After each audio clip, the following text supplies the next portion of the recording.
भूमि के एक बिंदु से, ठीक है, जो मीनार के पाद बिंदु से 30 मीटर की दूरी पर है, मीनार के शिखर का उन्नयन कोण 30 डिग्री है, ठीक है। उन्नयन कोण, अब नमन कोण जब ऊपर से देखते हैं तब जाहिर सी बात है मीनार के माने होता है जो ऊपर हमको किसी तरह का बना हुआ है, तो नीचे ही से ना हम देखेंगे भाई। तो जो नीचे से ऊपर की तरफ देखा जाता है उसको उन्नयन कोण कहते हैं। तो मीनार की ऊंचाई निकालना है तो मीनार तो इस तरह से होता है, ठीक है। और पाद कहते हैं इससे यहाँ तक की दूरी जो है ना वो 30 मीटर है, ठीक? तो मिला देते हैं यहाँ से। याद रखिए एक बात आप लोग, हमेशा हाइट एंड डिस्टेंस का क्वेश्चन जो होता है ना, हाइट एंड डिस्टेंस का जो क्वेश्चन होता है वो समकोण त्रिभुज पे ही बनता है। किस त्रिभुज पे बनता है? समकोण त्रिभुज पे बनता है, ठीक, जो 90 डिग्री होता है। और याद रखिए आप लोग, अच्छा उन्नयन कोण बोल दिया ना यहाँ पे, सर ये पता नहीं है कि यहाँ पर लिखें कि यहाँ पे लिखें कि यहाँ पर लिखें, ये प्रॉब्लम होता है। कोई प्रॉब्लम नहीं होने वाला है। पता है आपको कि यहाँ पर 90 डिग्री है तो ये तो हो ही नहीं सकता है। ये हो सकता है? ये कैसे होगा? यहाँ पर तो 90 डिग्री फिक्स है। जब भी होगा तो ये होगा या ये होगा। तो याद रखिए उन्नयन कौन बोलेगा तो यहाँ, अवनमन कौन बोलेगा तो यहाँ। ऊपर से हुलक के देखेंगे तो यहाँ पे, नीचे से देखेंगे तो यहाँ पे बनेगा। कोई दिक्कत? ठीक है। ये निकालने के लिए बोलते हैं मीनार की, मीनार यही है AB।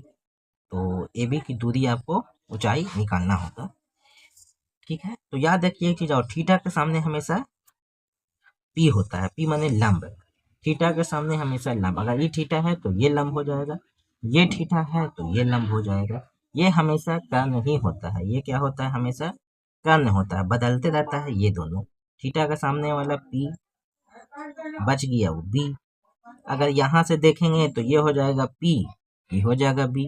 हर हालत में यही कर्ण होगा, हर हालत में यही कर्ण होगा, हर हालत में यही कर्ण होगा। कोई दिक्कत नहीं। तो चलिए ठीक है, देख लेते हैं। आपको निकालना है ये और दिया हुआ है ये, ठीक है। तो यही दोनों को सहायता से हमको बनाना है। तो थीटा के सामने तो ये है P AB, यही ना है P। हम लिख देते हैं, आप लोग नहीं लिखिएगा, ठीक है, समझाने के लिए।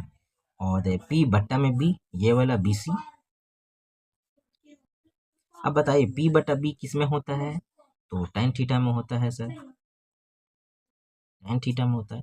tan थीटा 30, tan 30 AB नहीं, हम मान निकालना है हमको। BC 30 है दिया हुआ। tan 30 का मान होता है 1/√3। AB बट्टा में 30 क्रॉस मल्टीप्लाई होगा तो AB के साथ में √3 हो जाएगा, √3 AB बराबर में 30। AB को यहीं पर छोड़ देते हैं, 30 बट्टा में √3। कटेगा तो काटेंगे, कटेगा सर जरूर कटेगा, 3 दहा के 30 होता है, बटा में √3 होता है। एक यहाँ पर सिर्फ पॉइंट सीख लीजिए, √4 गुने √4 सिर्फ 4, √6 गुने √6 सिर्फ 6, √7 गुने √7 सिर्फ 7। चूंकि 7 49 49 का 7 ही निकलता है। तो अगर सोचिए ये 3 है खाली, तो इसके माने √3 गुने √3 होगा, तभी तो 3 हुआ है। यानी कि ये 2 को है सर, इस तरह से कर सकते हैं इसको। बोलेगा हाँ सर बिल्कुल कर सकते हैं, ताकि √3 खाली 3। जो बच्चा तेज है उसको समझ में आ जाएगा कि 3 3 9 का √3 निकलता है, और 10 के 10 10, √3 के √3। यहाँ से √3 से √3 कट गया, यहाँ से 10 √3 आंसर। सेंटीमीटर में है तो सेंटीमीटर, मीटर में है तो मीटर। यही आपका आंसर हो गया। किसी तरह की कोई दिक्कत है तो बता दीजिए, नहीं दिक्कत है तो चैनल को सब्सक्राइब कर दीजिए।